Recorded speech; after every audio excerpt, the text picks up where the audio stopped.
Hello student, good morning, Jasmine Faras here. Today we will see the last problem of our retirement.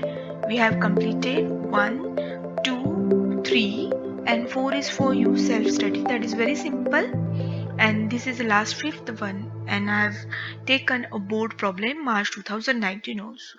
So almost we have done 5 questions. Now we'll move to the last question. Question number 5th. Shah, Lodha and Dhole are the partner and their ratio 4:3:3. So now we'll start.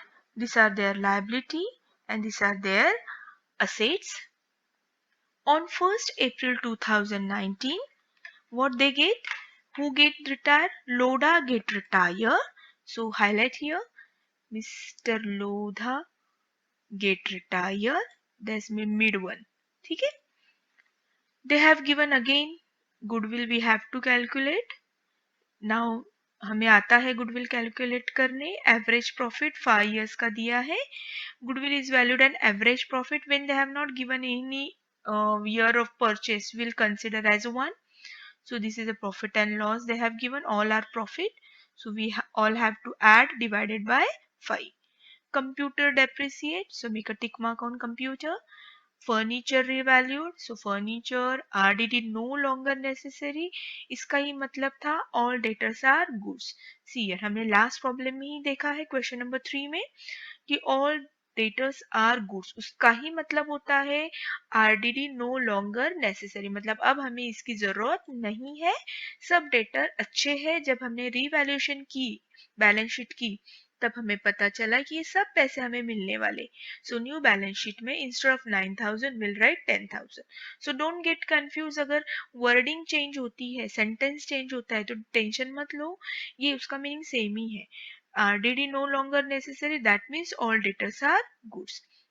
Shah and Dole share the profit 2:1. It was decided goodwill should not appear in the balance sheet. अब इसका मतलब क्या है? इसका मतलब अगर goodwill balance sheet में नहीं है तो हमें क्या करना है? गुडविल को राइट ऑफ करना है. देखो कभी कभी ना उन लोग उल्टा थोड़ा सा ट्रिकी क्वेश्चंस देते हैं और हम कंफ्यूज हो जाते हैं. अगर उन्होंने सीधा सीधा दिया होता goodwill raise and write off, तो हमने of course goodwill raise and write off की एंट्री की होती, गुडविल डेबिट और क्रेडिट से माइनस किया होता, तो गुडविल का इफेक्ट आता ही नहीं. बट इन्होंने थोड़ा सा यहाँ पे ट्रिकी क्वेश्चन यूज किया है. Goodwill should not appear in the books of new firm. इसका ही मतलब goodwill should be write off. लिख लो आप चाहिए तो. An amount payable should be transfer to the loan. मतलब पूरा के पूरा हमें जो ये लोढ़ा रिटायर हुआ है उसका पेमेंट कैसे करना है? लोन के थ्रू करना है. अभी कैश नहीं अवेलेबल है हमारे पास, तो हम लोग क्या करेंगे? पूरा के पूरा लोन ट्रीट करेंगे और जैसे जैसे फर्म के पास पैसे आएंगे वैसे शाह और ढोले उन्हें क्या करेंगे? लोढ़ा को वापस करेंगे पैसे. आई होप क्वेश्चन समझ में आया है. वन मोर थिंग, यहाँ पे उन्होंने क्लियर कट दिया है कि हमें रेशियो क्या लेना है? 2:1. इफ यू रिमेम्बर, अगर आपने मेरा वीडियो वॉच किया होगा मार्च 2019 का बोर्ड प्रॉब्लम, उसमें क्लियर कट दिया था goodwill should be write off gain ratio, और यहाँ पे दिया है new ratio. So don't get confuse. Board हमेशा आपको क्लियर कट ही देगा whether you have to calculate by new ratio और whether you have to calculate by gain ratio. ठीक है. सेम क्वेश्चन आपके टेक्स्ट बुक में सॉल्व 1 में पेज नंबर 175 देखिए आप. पेज नंबर 175, टेक्स्ट बुक का पेज नंबर 175. यही क्वेश्चन सेम हूबहू यही क्वेश्चन है, सिर्फ नाम बदले हैं, अमाउंट बदली है. अदरवाइज ये सेम दिया है उन्होंने. सो अब ये आप खुद भी एक बार सॉल्व करो अपना. पेज नंबर 175 है, एक बार करो क्वेश्चन नंबर 3. ठीक है. तो ये क्वेश्चन होने के बाद इसकी भी एक बार प्रैक्टिस करो. So will move to the next solution. This all the account. Now we'll start with the balance sheet. चलो फटाफट नाउ कॉपी पेस्ट करो. सी जिसको एडजस्टमेंट है वो सब हमने इनर में लिखा, ऑलमोस्ट सबको एडजस्टमेंट है. ठीक है. Now will move to the liability side. sundry creditors, bills payable, this all the capital, so we'll go partners capital account credit side. Done. See here. I hope बहुत easy है, इसमें ज्यादा explanation की अब जरूरत नहीं है. Now the next it's time to do the adjustment. First goodwill, so calculate the goodwill. Now these are the last year profit. if इसमें से कोई भी लॉस होता तो हमने क्या किया होता, माइनस किया होता. But all are profits, so we have to add, divided by 5 we get 26,000. See, इसका आंसर आता है 26,000. So we get average profit. So average profit into number of year purchase. अब यहाँ पे उन्होंने number of year purchase दिया ही नहीं, information दी ही नहीं है. जब नहीं देगी तो into 1 करो. But don't worry, बोर्ड में ऐसे नहीं आएगा, बोर्ड में clear cut mention ही करेंगे. ऐसे बोर्ड कभी भी कंफ्यूजन वाले क्वेश्चंस नहीं देता है, ठीक है. सो फिर भी याद रखो, अगर नहीं दिया है तो इंटू 1 कीजिए. So it's 26,000. So we get the goodwill 26,000. So now what we have to do, this goodwill, see here, calculate हो गया. हम बाद में देखते जब हमको यहाँ पे करना है ना, तब हम करेंगे, ठीक है. सो देखो, goodwill account debit to Shah capital to Lodha to Dhole. देखो यहाँ पे लास्ट दिया है, तो तब हमें अगर करना है तब करो या अभी कर लो. So as you wish, it was decided goodwill should not appear in the books of firm. So entry क्या आएगी, goodwill account debit to all partners because raise किया है. एंड कितना किया है, अभी हमको अमाउंट मिली है 26,000. This is old ratio, but we should not appear in the books of new form, so it should get write off. And write off always done between continue partner. ये मैंने बार बार आपको बोला है कि जब भी राइट ऑफ होता है तो हमेशा कंटिन्यू पार्टनर में होता है. यहाँ पे लोढ़ा रिटायर हुआ है तो लोढ़ा का नाम मैंने यहाँ पे नहीं लिखा है, ठीक है. And goodwill should be write off, तो रिवर्स एंट्री करनी है हमें.